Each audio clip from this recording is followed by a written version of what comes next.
What's up, everybody?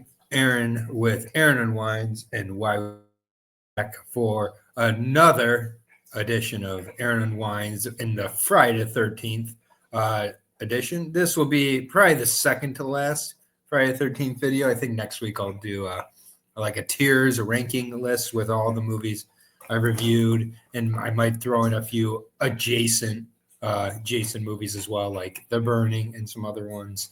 Into that next week. Maybe I'll do like a top 30 or something. I don't know. We'll figure it out. But we're here to talk about this week's movie, which before last week, I really hadn't dove into the fan films. Now I'm very happy I did. Originally, I was interested in the Vengeance series from what I had looked into, but I ended up with the Never Hike Alone movies as the ones I really liked, and I'm reviewing Never Hike Alone 2 today. The Friday the 13th fan film, in my opinion.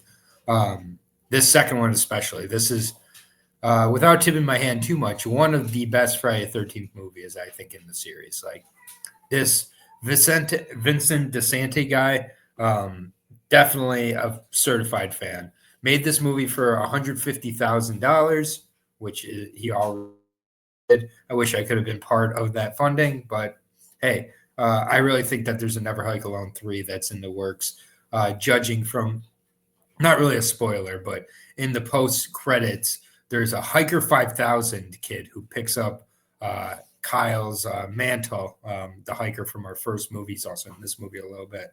And he's like this fat kid who doesn't really hike. So that could be a really good character for the third movie. So Never Hike Alone 3, I hope is coming. But with Never Hike Alone 2, essentially, this is the conclusion of the Tommy Jarvis story. Tom Matthews is back as Tommy Jarvis. He's played him multiple times. He's in Return of the Living Dead. He's been in a ton of movies. He's a legend. He came back to do this Friday the 13th fan film and puts his absolute all into it. This movie, like, from a perspective of the kills as well, is just done really well. So there's definitely an unwinding factor to the movie. Some just great drone shots and just like overall, like from the first movie was just kind of a simple found footage nature movie, I guess you could say. This one is in multiple sets, multiple locations, tons of good acting as well, which is not something you can say for most of the movies in this series. Tom Matthews, though, is the absolute star besides Vincente, with DeSante, I believe is how you say his name. And if I'm saying that wrong, I apologize. But, he's obviously first and foremost with the writing and directing to give credit. But Tom Matthews as Tommy Jarvis here, it was just really, really great to see him back.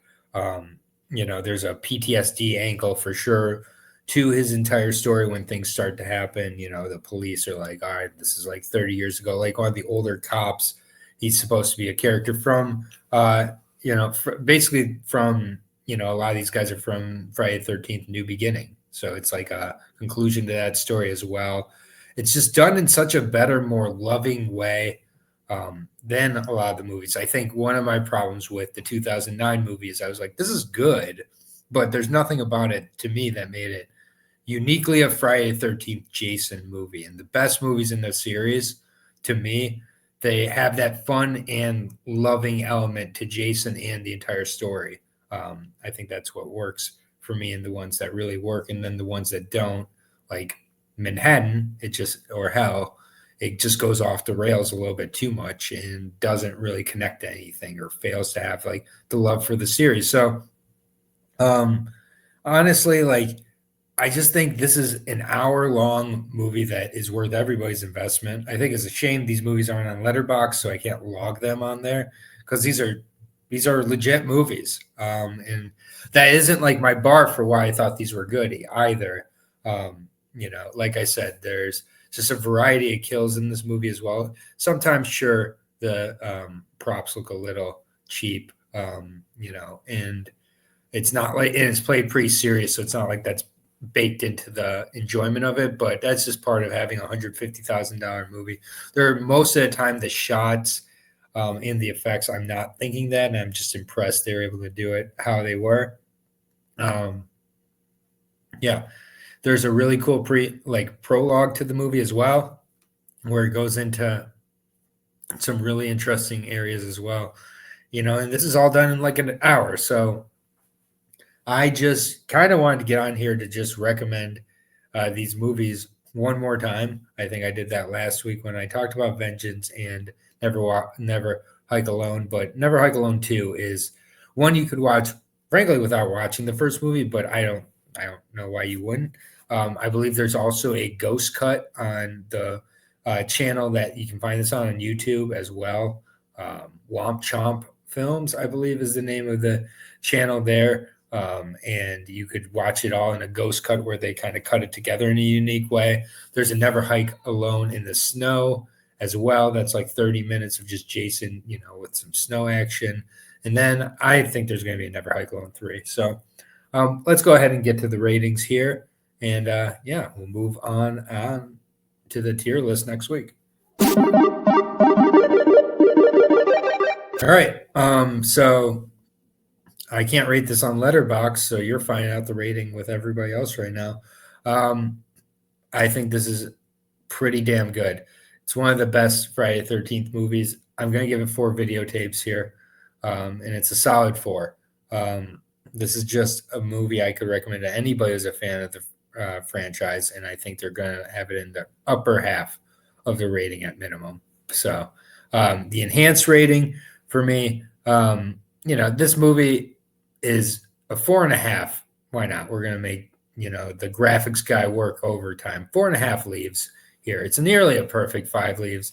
It's just a little too serious for me to be like, if you unwind to this movie, you're going to enjoy it even more. So that would be my slight caveat there just with this channel. But yeah, I've had a great time talking about these fan films. I struggle to call them fan films at this point, other than that they clearly are fans of the franchise, and it shows. Next week, I'm going to conclude the Friday the 13th aspect segments of Unwinds here to end October. We're going to do a tier list. Why not? I'm going to rank all the Friday the 13th movies. I'm going to learn how to use a tier list thing, or have John teach me. And I'll rank some adjacent movies as well. So that's going to do it for Aaron Unwinds this week. Appreciate the support. And if you're looking to stay involved with the channel, we do have a couple challenges. We have first our Why We Love Horror Letterboxd challenge of the year. We've been doing it all year. Each week, one movie. There's the QR code. You can pause in the video. Takes you right to the list right there. The other one we're doing is for October. It's brought to you by our good friend Abra over on Letterboxd. And it is called the Pick Your Poison Challenge of 2025. It's right up there. Go ahead and take a picture. You're going to have to catch up quite a bit because you got 22 movies, 23 if you're including today. But I believe in you. So check it out, or just do it through the year. It's a great way to find some movies you never would have found otherwise. For myself, John, Abby, everybody at the channel, here's everything coming up. Thank you.